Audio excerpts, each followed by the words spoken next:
What's going on, everybody, and welcome back to a brand new episode on my channel. As always, I'm Jay, and guys, today I'm finally giving you my 2 cents on the unfortunate but canceled Cowboy Bebop Netflix series. So as a fan of the OG series and a late bloomer on the OG series, as I had only seen it maybe a few years back, even though it was all the rage amongst other different anime series when I was younger, the thing of it is I really enjoyed the way the story was. It was action-packed, the animation was awesome, and I expected no less just because of the reputation that it had. Plus, on top of that, the stories and the characters were actually really enthralling and compelling. Getting to the fact of the series, when it was announced, after having been in development hell in different outlets and different kind of forms, including a film at one point, when it was announced that it was finally going through and you had the different casts who were released, John Cho as Spike Spiegel, Daniela Pineda as Faye Valentine, and Mustafa Shakir as Jet Black. You know, that right there was a big step in making it real, and it's like, hey, you know, the interest and the curiosity really set in. Of course, when we got our first looks of images of the way that the characters looked in character and in costume, I was like, okay, it looks like they're looking to pay some homage and try and keep that fashion sense more or less. I know some people were up in arms, especially about the Faye Valentine thing, because of the way her clothes were, and to be fair, in the anime she is a lot more scantily clad, and versus that in the translation, the fashion definitely was a lot more cloth, if you will, and I know that's a big thing for some people. I didn't mind it so much, and as everything kept on building and we're getting closer and closer, we got the opening sequence to the show, and at that point I was still perfectly fine with it. I was on board and I was very interested in seeing what this adaptation had to offer. I also tempered my expectations because of different adaptations and sequels and reboots that Netflix has been involved in haven't been the best. Now, the thing of it is that as we get closer to it, because of the whole controversy of the fashion, specifically for Faye Valentine, the actress decided to take it upon herself to make this video trolling the trolls or the fanboys, talking down to them because they basically expected her to wear scantily clad things, and it's hard to have realistic measurements or realistic kind of movements and everything, and do all the stunts and the work and all the acting that she has to do with basically tissue paper on. Part of me says, okay, I can understand that, but then again, the other part is like, why would you poke the bear? Why would you start talking shit to fans and doing that? And the video was eventually deleted, from what my understanding. It's never good when you do something like that and then you just pull it back, because at that point you find that whenever those actions happen, it's almost like an admission of guilt, or that it's like, oh shit, I f***ed up. It's not really good for the upcoming project that you're releasing, where people are really anticipating or very worried about in this case. One thing I did not know, unfortunately, until after the fact, is that the original creator of Cowboy Bebop apparently was concerned because at a certain point, the Netflix showrunners decided not to take his input, and he was really worried about the quality of the show and really hoped that it would be good. If I'd have known that, my worries and expectations would have been even way, way, way lower. And in the first few minutes of the first episode, it was very apparent that this is not what I signed up for, and the rest of the series season didn't really do much to dissuade that opinion from the first few minutes that I watched. When you're talking about translating things or bringing it to the big screen and whatnot, it goes without saying that you're going to gain things, you're going to lose things because of time constraints, because of the episode orders, because you want things to kind of make a little bit more sense for people who are kind of laymen with whatever material you're working with. Totally understandable.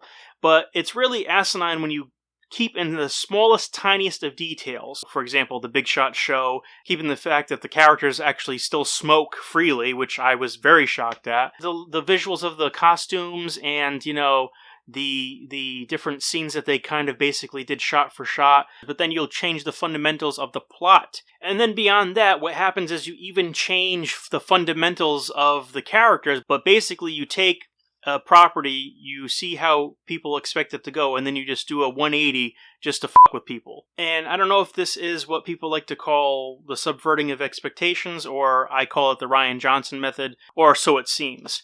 But I gotta be honest, there's probably some type of clause in these adaptations where they essentially say we will not be using or relying on the source material, because at a certain point, a lot of different adaptations, you gotta think, okay, well, if they were truly looking to be fans or pay homage or do what the show was doing before. They would have just stuck closer to the elements of the plot, characters, and whatnot, and wouldn't really be making a lot of changes. Like, let's start with the characters first and foremost. Spike, aka Fearless, which I don't know why they had to give him a code name. Just because Vicious was vicious, they wanted to make him Fearless. In his previous life, felt like a dime store John Wick, which is ironic because Keanu Reeves was attached, or rumored to be attached, to play Spike Spiegel for several years with the rumored film of Cowboy Bebop. Although I've got to be honest, there were a couple fight scenes that I can count on my hand where he was actually pretty cool. One was the episode where Jet actually has to hologram himself into his daughter's like little talent show, and then the obligatory hallway scene that, you know, Fearless did, and Netflix seems to do with a lot of their shows, where he just took out a whole bunch of a rival gang just so Vicious's ass could be saved and he didn't have to kill him or whatever. John Cho was a competent Spike. I think he had some really cool, funny, quirky moments.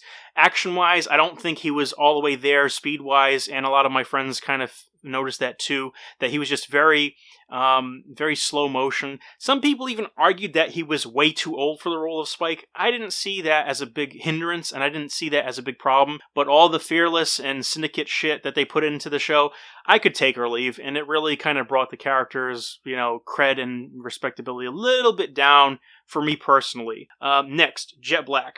Dude was probably the best character in the entire show. Mustafa Shakir nailed it. They did change his backstory, though. He has an ex-wife now and a kid with her, whereas in the original series, he actually had, you know, an ex. They never had kids, but they essentially broke up because he was married to his job, which was being a detective. Next, who got the most changes for me personally, personality-wise, was Faye freaking Valentine herself. When I'm watching the show, because they didn't have Ed for the portion of the series until the very end, which I'm going to touch on, they decided to kind of make her the bombastic, like, partier type inside of the group. And I don't know if they just decided to take Ed's personality and merge it with Faye's personality and kind of do an amalgamation, but that's what it really felt like to me. Essentially, she was the Stifler of the group, and I don't think it really worked. And it just didn't work for Faye. I'm used to a Faye who's a femme fatale, who's kind of like very sensual, very mature, but not so overstated and not so, you know, in your face. Like, every time that I think of her saying, "Welcome to the ouch, motherfucker," I die a little bit inside. And as unfortunate as those changes were with Faye, we were met with even bigger changes, in my opinion, with these two next characters, which I'm going to speak about. First and foremost is Vicious. Vicious just had the notoriety and kind of the presence of just being this uber kind of scary dude and badass. You don't know a lot about him, but you know he is just a cutthroat, cold-blooded killer, and you don't mess with him. But in this new series, this new take on Vicious, it was just very apparent that they felt the need to kind of give him motivations to suit their needs and everything, to the point where they ended up developing him to this kind of outspoken kind of guy, where he really didn't speak that much in the original series, and when he did, his kind of words had some weight to it, whereas this, you know, he's waxing poetic and philosophical on the therapeutic nature of getting his balls shaved. And the thing of it is that little things like that, just even the way that he would answer the phone, mushy mushy, and just the way that he acted and was whiny and kind of basically a brat almost, plus the whole syndicate takeover plan was convoluted at best for me. I was just disinterested in it. I didn't care about that. I didn't really feel a need to do any of that stuff. And I don't put any blame on any of these actors, because they're literally doing their job and working with the material that they have. And that leads me to my next point, or my next character, in Julia, who is Spike's love, and in the original show, she was one of the members of the syndicate. You know, they were almost like star-crossed, I want to say. But in this show, she's not technically a syndicate assassin or member. She's actually a singer that Fearless and Vicious met. She was going with Vicious, and then eventually she ended up having this thing for Fearless. They had an affair without Vicious knowing. When he found out, they basically killed him. And then he came back later as Spike Spiegel. She married Vicious. She stuck with him throughout all of his physical and verbal and mental abuse and everything. And then at the very end of the show, instead of it just being Spike and Vicious killing each other, which I knew wasn't going to happen because they wanted to try and milk it to be more than just one season. They ended up having it be where they were at a stalemate, and then all of a sudden Vicious is about to kill Spike, and then Julia comes out and shoots him, and then a beaten, broken down Spike is trying to ask her for them to run away, and then all of a sudden that's where that big change happens, where she becomes this villainous person. And it's just like all the shit you went through to be with this man, and now because he's decided he doesn't want to do these terrible things anymore, you've become that villain? You want to be the head of the syndicate? It just didn't feel right. There were so many things that they changed in this series, and the tone and everything. The tone wasn't even the way that it was in the original show.